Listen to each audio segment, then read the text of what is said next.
Hello, and welcome to the Empowerography Podcast. This is a platform created for women's voices to be heard and a place to share their stories, journeys, and successes with the world for the purpose of helping other women who might be on similar journeys. We are empowering women one episode at a time. I'm your host, Brad Walsh, so kick back, grab one of your favorite beverages, and enjoy the stories.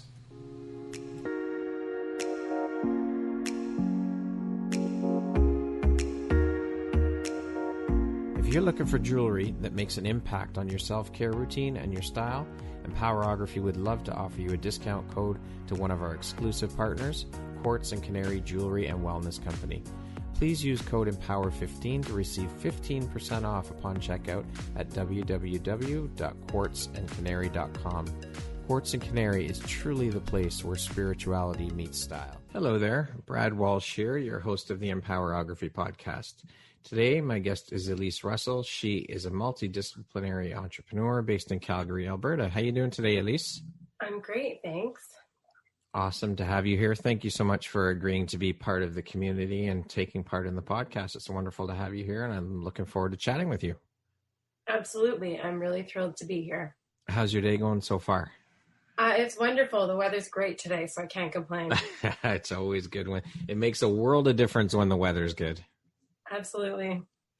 So, Elise, you're known for your quick wit and being candid and blunt. You are a creative director and writer. You've won awards for your work in advertising. How did you get into the advertising world? Well, I went to school for it. So I went to school in Miami, which I thought would be my golden ticket into the industry. But it did take me a bit to land my first job, which I think is pretty common, the struggle to get actual life experience, even though I did have a couple of really solid internships behind me. Right. What inspired you to work in the advertising industry? Like, what do you love about it? The blend of art and business is really appealing to me. So hanging out with other creatives and being paid sounded pretty fun. It's always great hanging out with like-minded people, though. Absolutely. And how long did you work in that world? Oh, now you're asking me to do math. I still work in that world. Okay. So I think I probably will never leave it completely. Mm-hmm. So how long have you been working there, though, in that world? I guess a couple of decades. Wow. And what is your favorite part about that kind of work? I think just the fact that you can come up with a concept that communicates something super clearly with a memorable twist. And it's so brilliant and addictive to be able to come up with something that is unique and resonates. Mm-hmm. Now, as previously mentioned, you are said to be candid, blunt, and prefer a cut to the chase approach. Mm-hmm. Have you always been that way, or is this something you learned along the way in your journey up through the advertising world? I'm pretty sure I wasn't born with a filter, so I tend to speak my mind, and that's something that makes me incredibly unpopular at times. But my parents actually encouraged honesty and actually wanted to know what my siblings and I thought. There's a kind of memory I have of my younger sister getting in trouble at school, and her teacher called our house because my sister had said something rude in class. And my mom's response to that was, don't ask her what you think if you don't actually want to know. Well, it's true, though. I mean, I think, honestly, it's good. It lets people to be that way. I think it lets people know where they stand with you right away. I mean, a lot of people don't like that, of course, because they don't want to hear the truth. That's part of the problem. I think people aren't accustomed to hearing the truth. Because everything gets sugar-coated for everybody. It's true. I have encountered this several times in the last week, and I'm always surprised. I'm surprised that people struggle with the truth. It's funny. It makes me laugh. I think it's a great quality, but I guess it depends on who you are and how you look at things, right? I think it also depends on the situation and how attached you are to the outcome being a certain way, or the perception and how emotionally prepared the world has made you to hear the truth. Yeah, true enough. Now, did I read that you left the advertising world for a while back in 2012? Well, so I mean, in air quotes, I left to start my own agency. Okay. Like, I guess sort of. And I say in air quotes because I don't feel like I left, but I don't feel like I'm in it. So it's kind of like I have one foot in and one foot out. I left agency life. Okay. Do you miss agency life at all? I miss the steady paycheck and the less stress. It wasn't really an ideal fit for me. I was tired of feeling like the world was trying to shove me in a tiny box. There's office politics and different things that aren't appealing about being in a more structured environment. Mm-hmm. Now, you're the founder and CEO of a company called Pony Friday. Can you tell us a bit about the company? Yeah, so we're part creative branding boutique and bold lifestyle brand, which is intentionally vague because Pony Friday was designed to evolve. So creatives aren't static. You know, we help people and businesses behave boldly, and that can show up in an endless amount of ways. So like our latest launch is the Kiss My Pony app, which is a membership community for creative entrepreneurs. And, you know, the team couldn't have come up with that kind of direction if we weren't 8 years in, you know. Right. It is just, we evolve as people, our interests evolve. And I think that that's part of the issue with a traditional agency setting for myself is there just wasn't enough room to expand my growing wings. Okay. How did you come up with the name for the company? Pony Friday just sounded like the most fun thing ever. But there's a tiny little backstory. Puppy Friday sounds kind of fun too. Sorry, puppy? Puppy Friday sounds kind of fun too. It sure does. But puppies are more attainable for the average person. Yes, true.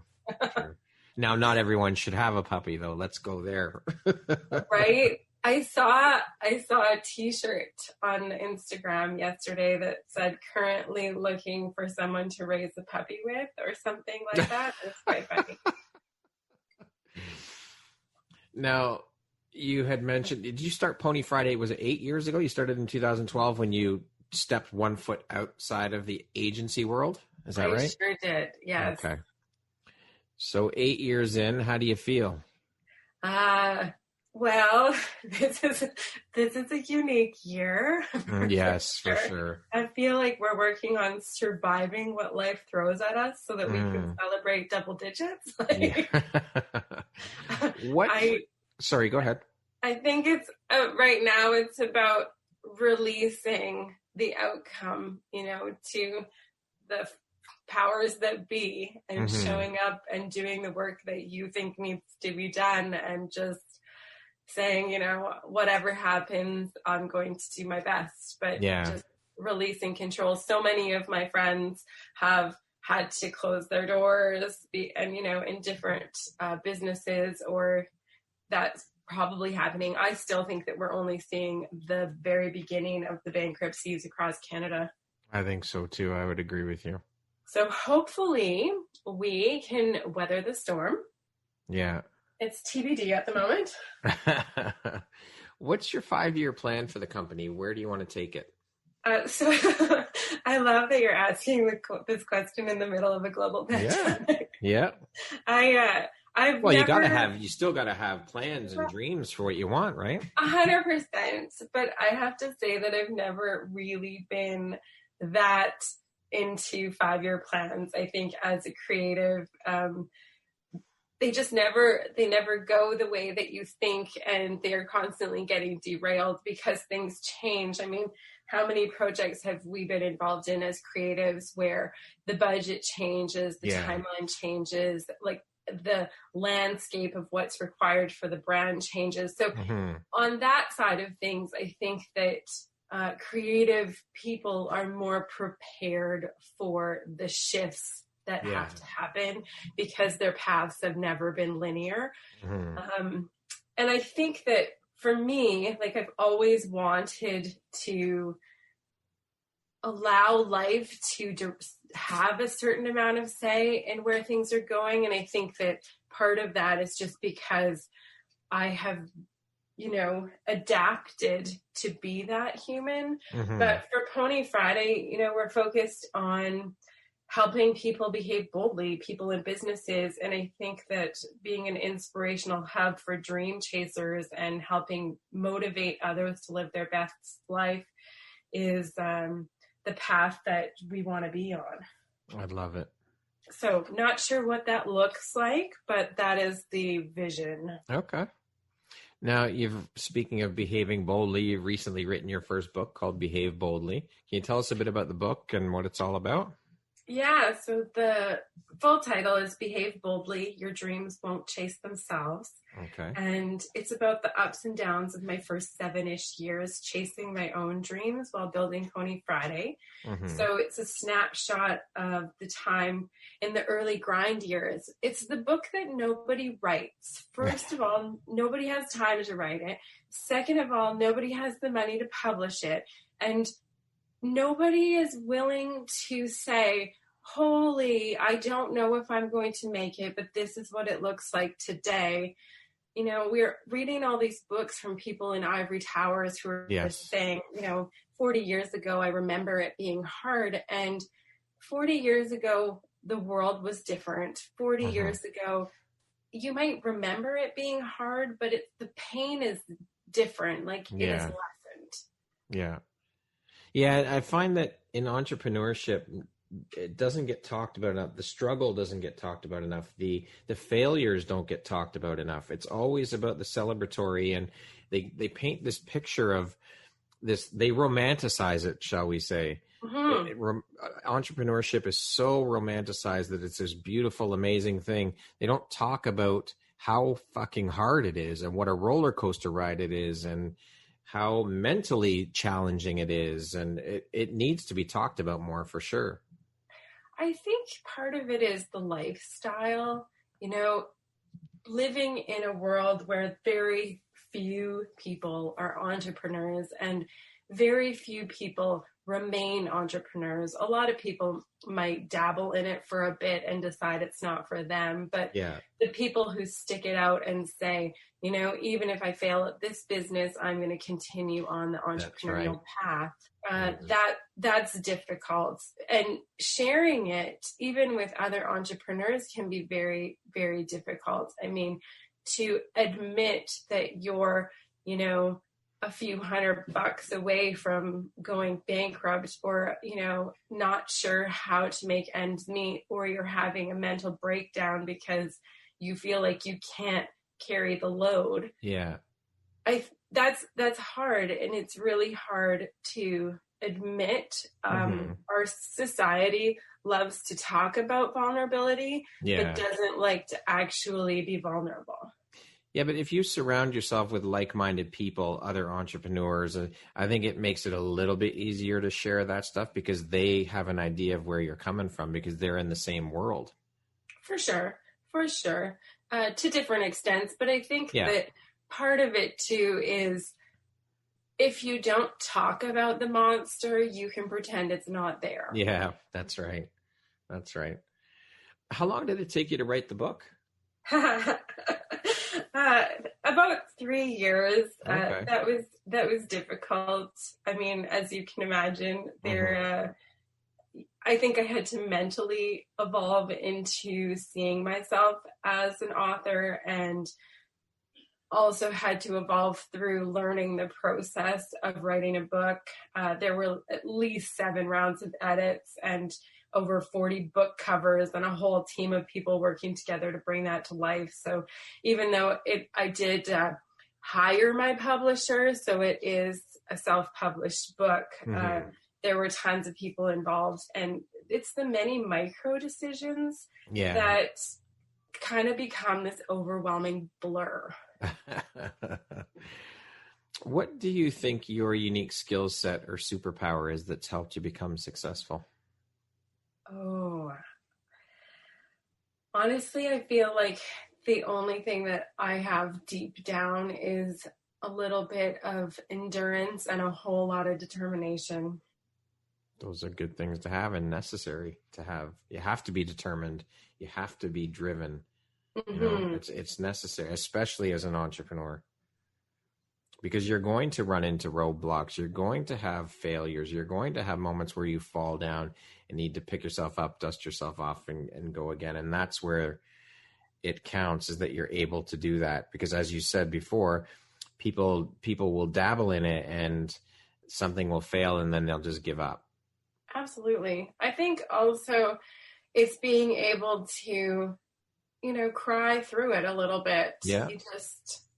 You kind of have to embrace some of the suffering. Yes. And I was reflecting yesterday as I felt mortified of something. I'm a very detail-oriented person. I love details and making things perfect, which of course is impossible, but also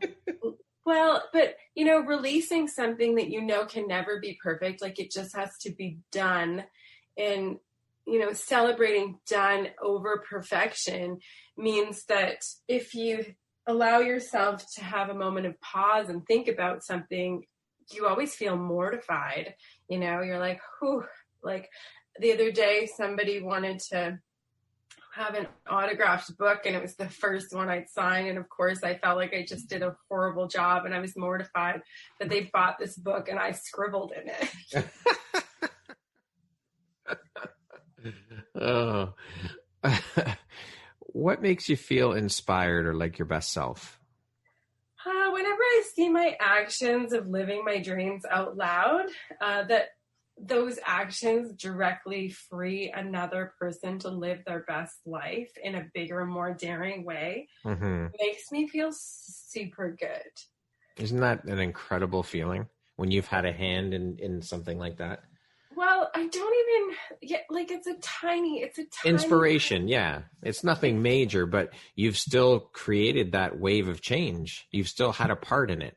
Yeah. I feel like, I don't know how it works at those water parks with the wave pools, but I feel like maybe I was one of the paddles that pushed away, not creating the whole ocean, but like a little push.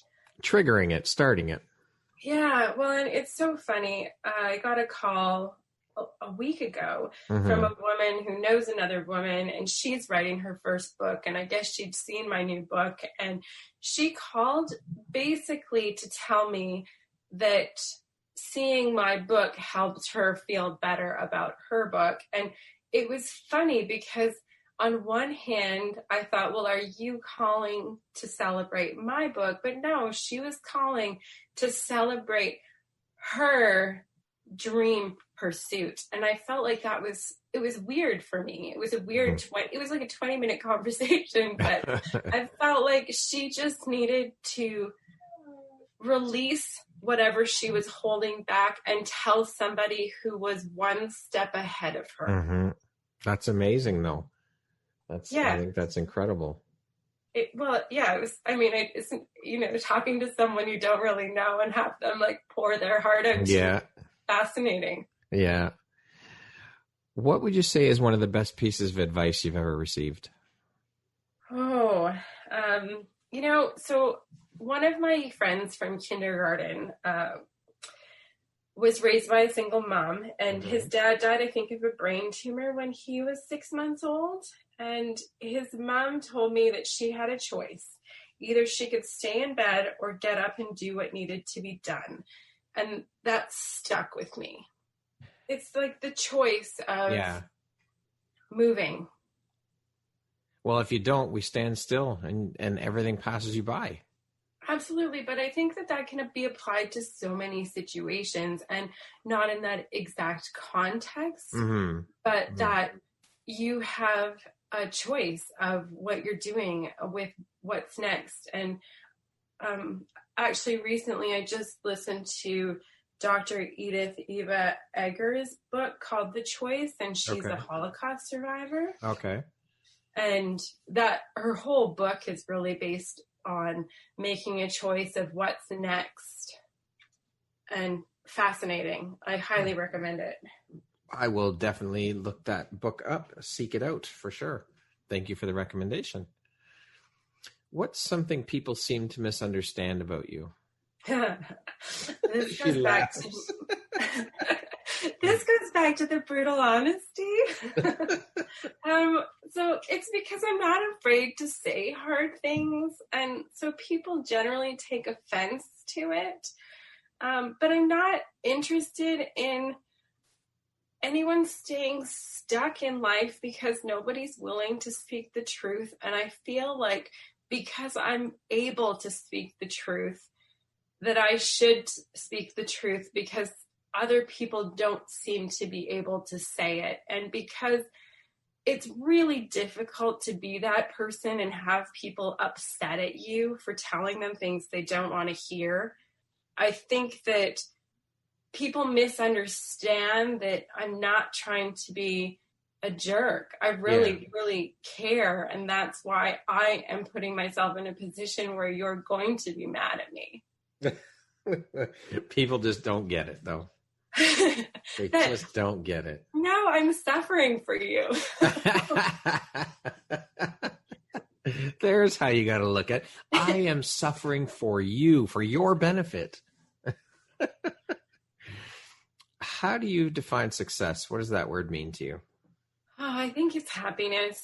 I think that the ultimate indicator of success is happiness, and being able to follow my intuition and continue to create makes me happy. Awesome. The missing part right now is a steady income stream. Yes, well, that's part of entrepreneurship, right? That's part of it. Yeah. And being a starving artist, air quotes. Yeah, it's so funny because like early in my college education, I was in fine arts and I consciously said, art is for me, which is how I ended up in advertising. It's like business and art. But I was like, I'm not going to be a starving artist, but I feel like I'm like half the degree away. Who would you say have been 3 of the most influential people in your life? This was really hard for me to answer. I feel like I'm all about micro influencers throughout my life. So I probably had like 300 people.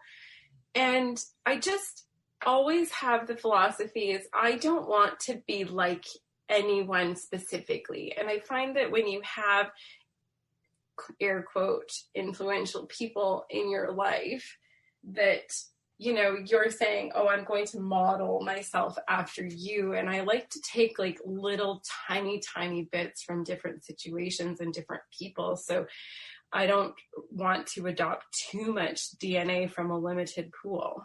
Right. Okay. What would you say is one of the most important things you've learned in your life? And what was your life like before learning it? And what was your life like after learning it? Well, let's just say I don't think I've learned it, but I have improved it.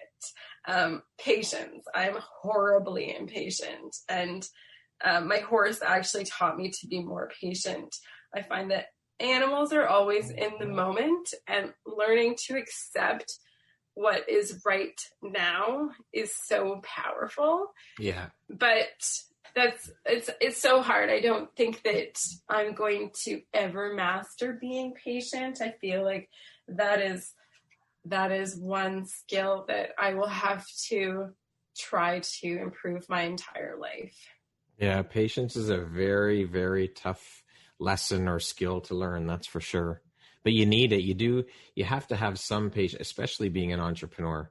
You have to be patient. That's one of the most important things, is to learn that skill. Yeah, had I really thought harder about that, maybe I would have chosen a different path. What would you say is one of your favorite quotes? So I have 2 because I couldn't decide which is better, but they're very correlated. So one is a Jim Rohn quote that's, you can't hire someone else to do your push-ups for you. Interesting. I like that one. Yeah, it's, like kind of like there's some things that you have to do yourself. And that's hard because we're all about, delegating stuff. But this kind of probably not the second level, but the previous level, like the prequel to that is it's a saying that I keep hearing, and I don't know if it's attributed to anyone, but knowing isn't doing. And I think right now that's really powerful for me. That combo of the two is because we're so addicted to collecting knowledge, and we're so addicted to knowing, and I know that, and we aren't very good at applying it. Yes. Acquire, but don't apply. Yeah. And so even more and more, especially in the last 6 months, there have been tons of people doing webinars and everybody's learning. And, there are lots of things happening in the world. And it's just like, well, I'm going to sit back and listen and learn. And that's great. But the only thing that changes the world is action. For sure.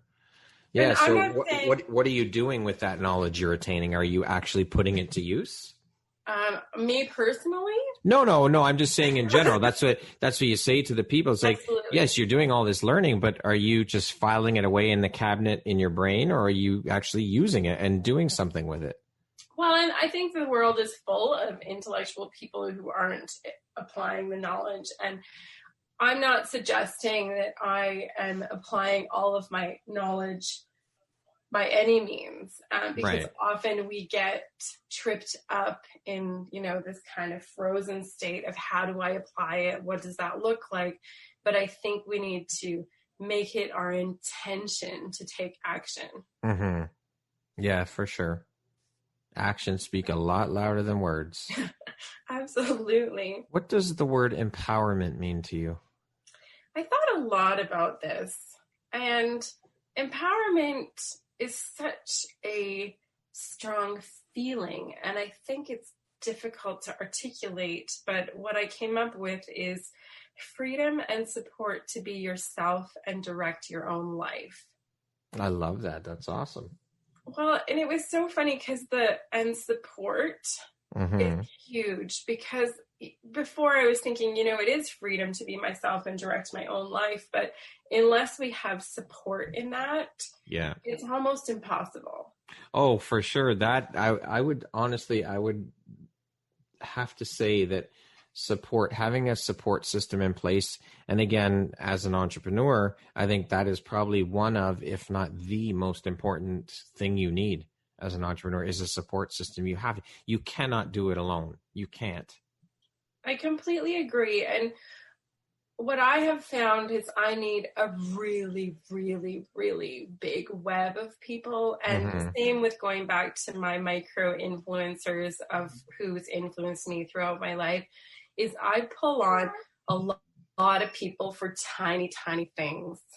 I've learned not to rely on anyone for very much. I spread it out. Yeah. How would you describe yourself in one word? I think we just go back to the determined. Determined? I was toying with the word endurance, and that would have been my word pre-pandemic. Yeah. But I feel like my endurance is in question at the moment. So we'll go with determined. You will, yeah. What do you like to do when you aren't working? Oh, I feel like I'm in need of a new hobby that fits with the social distancing rules. And I used to be more athletic. I've had some injuries that have kind of sidebarred them. So even though I've had surgeries and recovered from them, I feel like I'm trying to figure out who I want to be now. I used to climb and play soccer and do all sorts of fun things. And recently I've been doing a lot of crafty things at home. So on Friday, I had a wedding to go to, which was also, I'm like, do I gamble that this might be a super spreader event? But super spreader event. Well, you just don't know.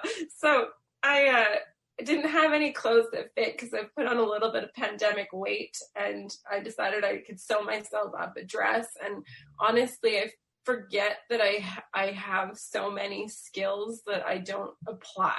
So I wish I just sewed up a dress, and that's cool and fun for a day or two, but it's not like sewing is going to be my forever pastime. I don't know. I for sure need a new hobby. I'm addicted to personal growth, but I know that I need things that lower my cortisol level, which isn't something that I have made much time for. It's like high cortisol levels.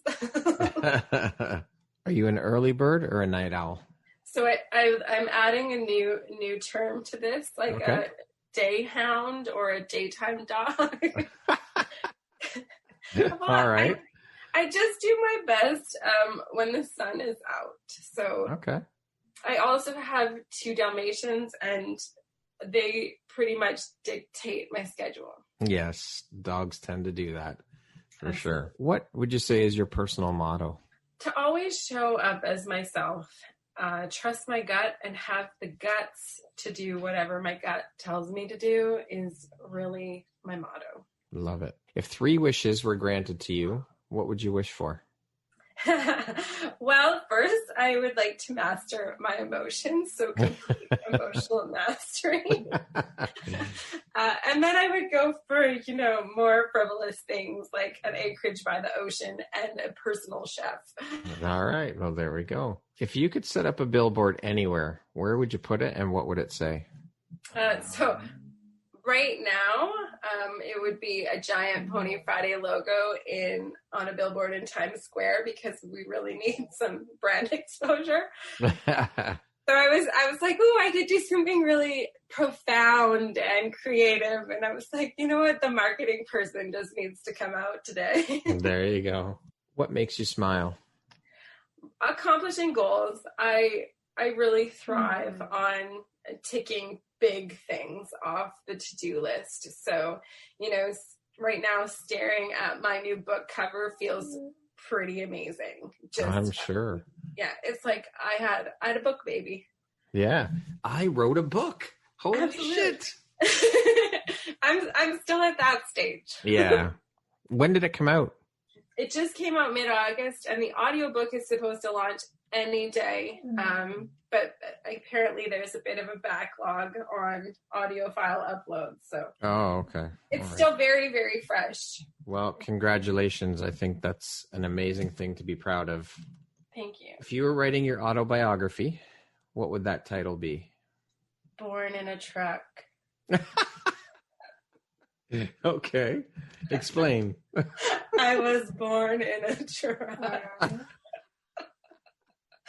All righty. Well, that's it is what it is. But it's how it all started, and I feel like if I was going to write a story about my whole life, that's what it should be called.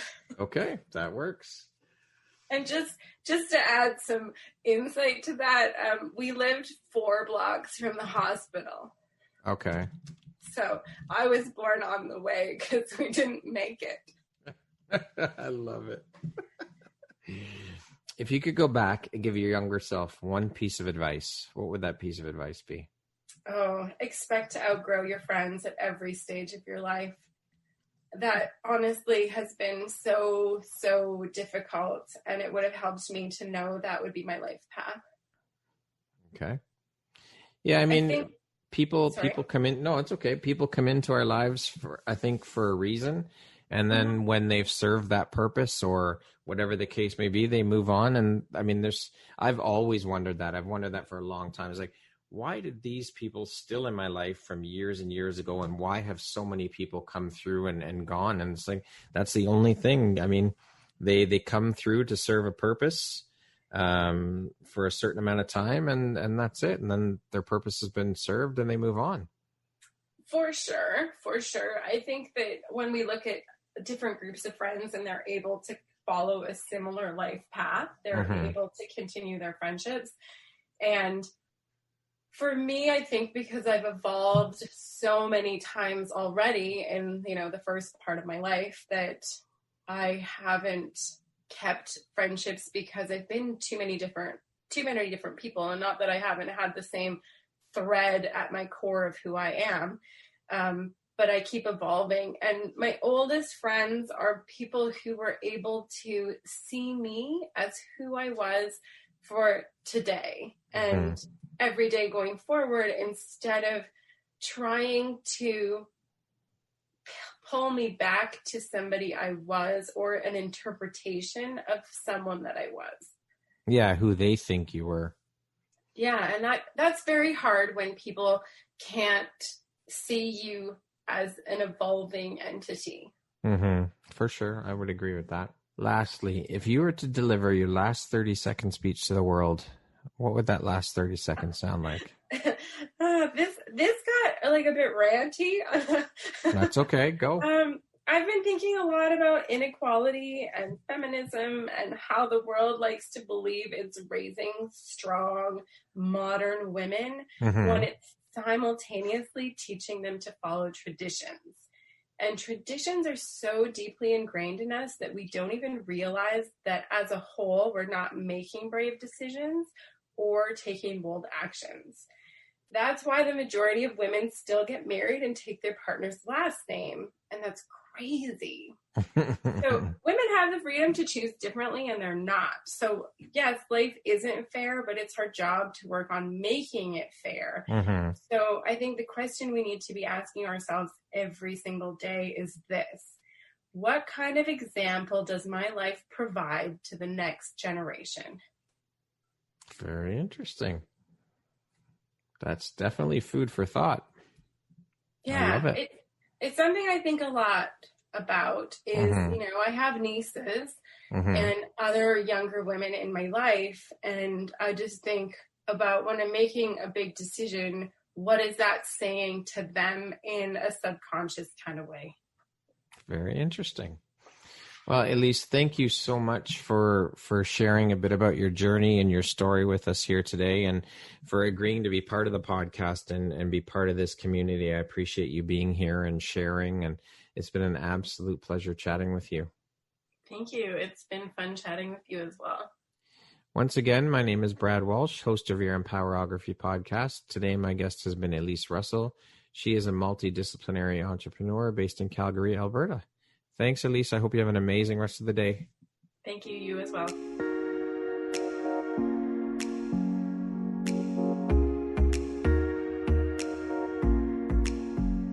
Thank you very much for listening to this podcast. If you haven't yet, please be sure to subscribe, rate, review, and share with all your friends. You can find me at visuphoria.ca and follow me on Instagram at Empowerography Podcast and on Facebook at Empowerography. Please join me next time for another inspirational story from yet another amazing woman.